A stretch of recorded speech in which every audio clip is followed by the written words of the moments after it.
동서고금을 막론하고 다음 세대, 특히 청년 세대를 걱정하고 그들을 위해서 물심 양면을 다해 투자하는 것은 미래를 내다볼 줄 아는 식견 있는 어른들이라면 마땅히 해야 할 중요한 일이 아닐 수 없습니다.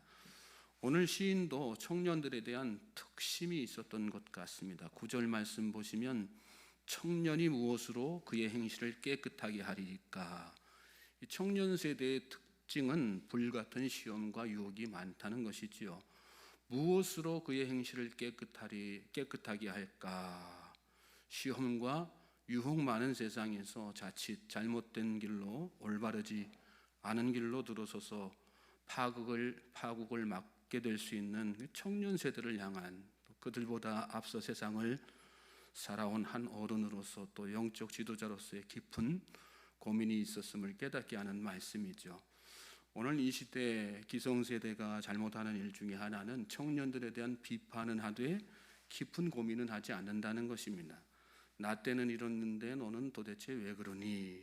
야단은 잘 쳐요. 그런데 정작 그들의 문제를 끌어안고 심각하고 진지하게 고민할 생각은 별로 안 한다는 것입니다. 고민해야지 될 줄로 믿습니다.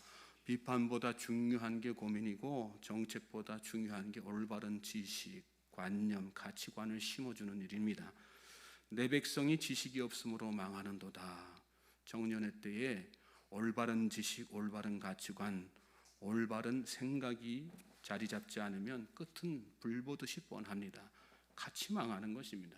저는 저와 여러분이 이 문제를 심각하게 받아들이고 이 새벽에 그러므로 청년들을 위해서 열심히 기도할 수 있는 믿음의 성도님들 되실 수 있길 바랍니다. 너는 청년의 때 나는 아무 낙이 없다고 할 때가 이르기 전 너의 창조자를 기억하라. 솔로몬도 청년들을 향해, 자기 아들을 향해 그런 심각한 고민을 가지고 도전한 말씀 아니겠습니까? 우리 집에는 청년 없으니까, 내 자식들은 다 컸으니까 무관심해서는 안 됩니다. 특히 그리스도인들은 세상 사람들보다 더 큰 책임을 갖고 심각하게 고민하고 그 문제를 해결하기 위해서 하나님 앞에 엎드려야 되는 것입니다. 9절 말씀 다시 보시면 청년이 무엇으로 그의 행실을 깨끗하게 하리까? 그러고 나서 바로 답을 달지요. 주의 말씀만 지킬 따름이니이다. 주의 말씀을 지키는 것밖에 없다는 것입니다. 그렇습니다. 다른 길이 없습니다. 세상식으로 되는 거 아니고 물질로 되는 거 아니고 어떤 청년 정책으로 되는 게 아니라 오직 하나님을 아는 지식, 하나님의 말씀으로 밖에는 안 되는 것입니다.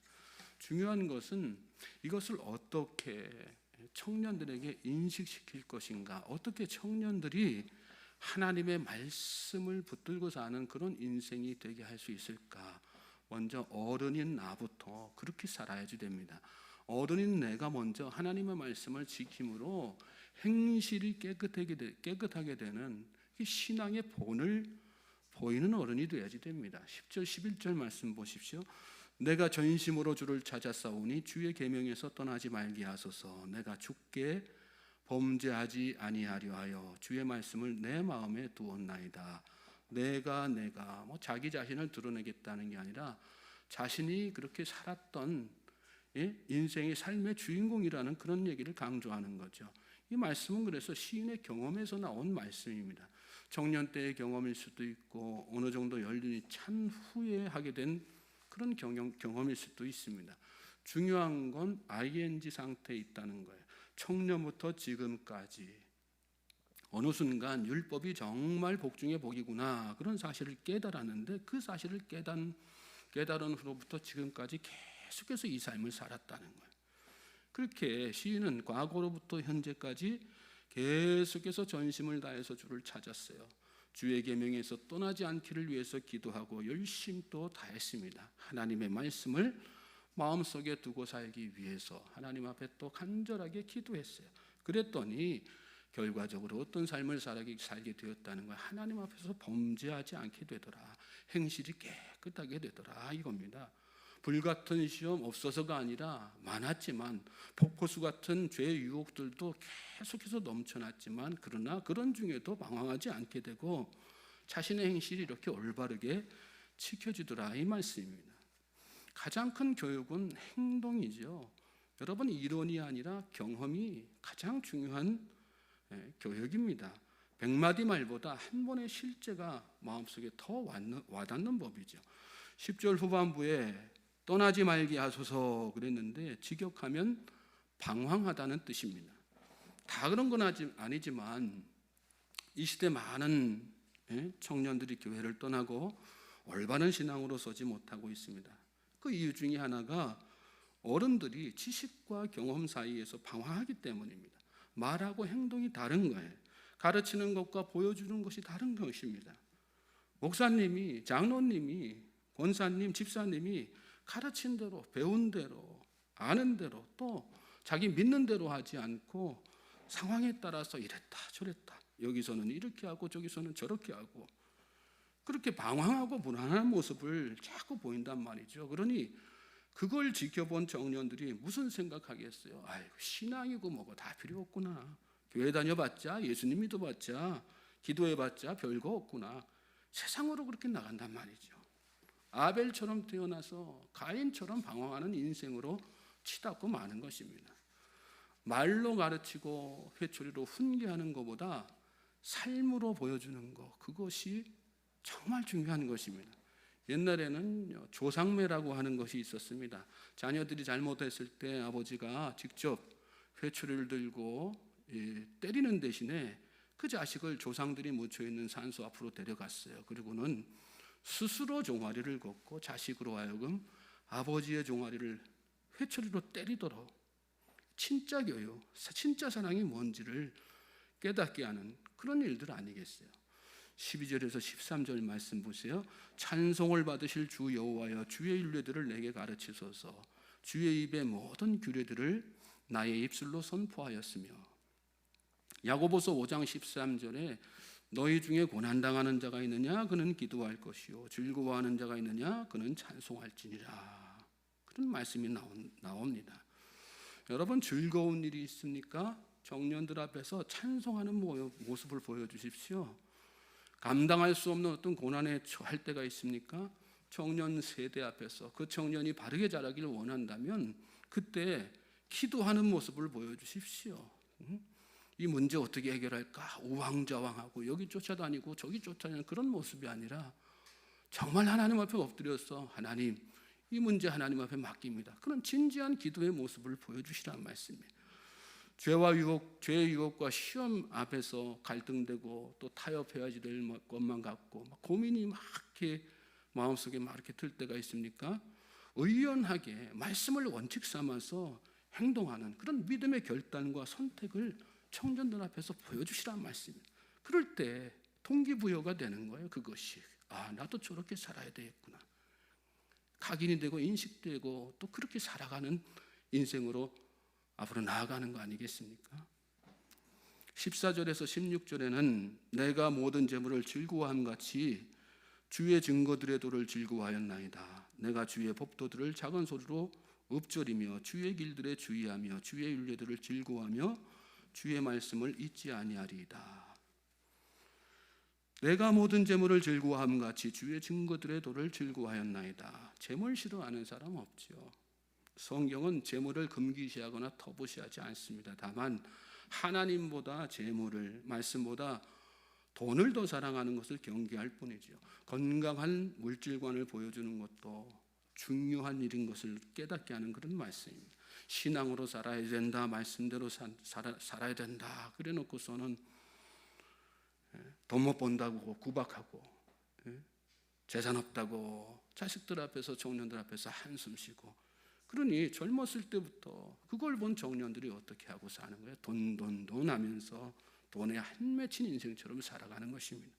젊은이들이 도박에 빠지고 성실하게 일할 생각 안 하고 한탕주의에 빠지고 영끌에서 부동산 투자하고 뭐라고 그럴 거 없어요. 어른들이 다 잘못했기 때문에 어른들이 보여준 게 그거란 말씀이죠.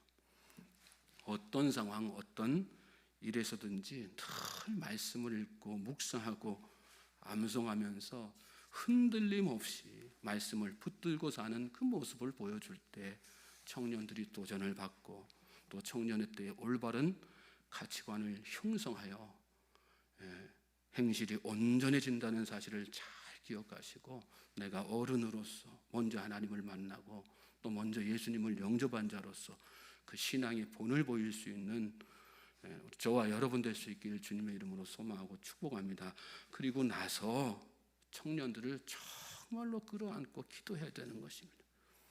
이때의 기도는요, 하나님, 우리 아들, 우리 딸이 또 이 나라의 모든 청년들이 말씀 통해서 행실이 온전해지게 해 주십시오 하는 그런 정도의 기도가 아니에요.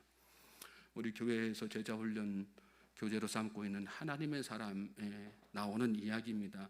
어떤 권사님이 장성한 아들이 교회도 안 나가고 좀처럼 신앙의 반응을 보이지 않아서 그게 큰 기도 제목이었어요. 그런데 기도하는 중에 그 아들에게 아버지로서 상처를 준 것이 깨달아졌다고 합니다.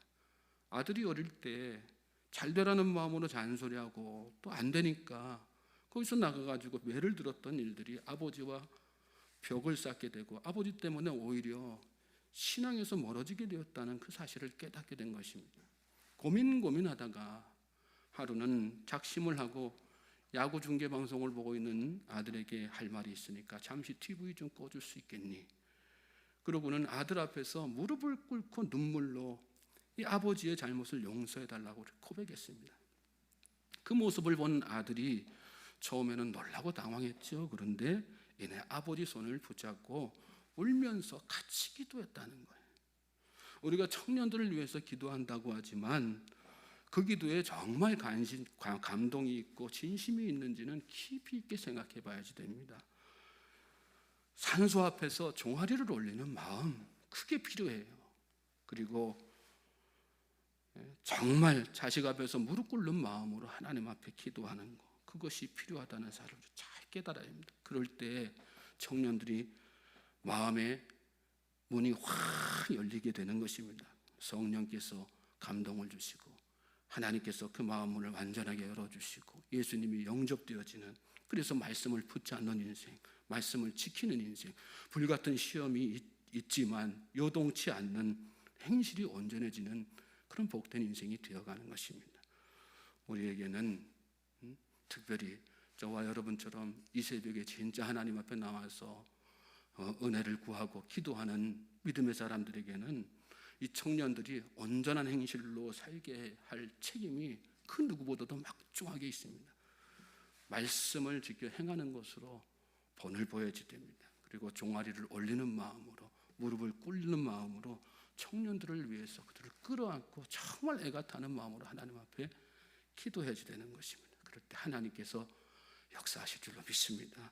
이 땅에 수많은 청년들이 가정의 내 자녀, 내 아들, 딸들을 넘어서 교회 안에 교회를 떠나간 수많은 청년들, 또 이 땅의 미래를 짊어져야 되는 그런 청년들이지만 여러 가지 실망하여서 낙심하여서 지금 어둠 속에서 빠져나오지 못하는 그 청년들이 정말 새벽 이슬처럼 광명한 빛을 찾아서 불일 듯 일어나는 놀라운 역사가 일어나게 될 줄로 믿습니다.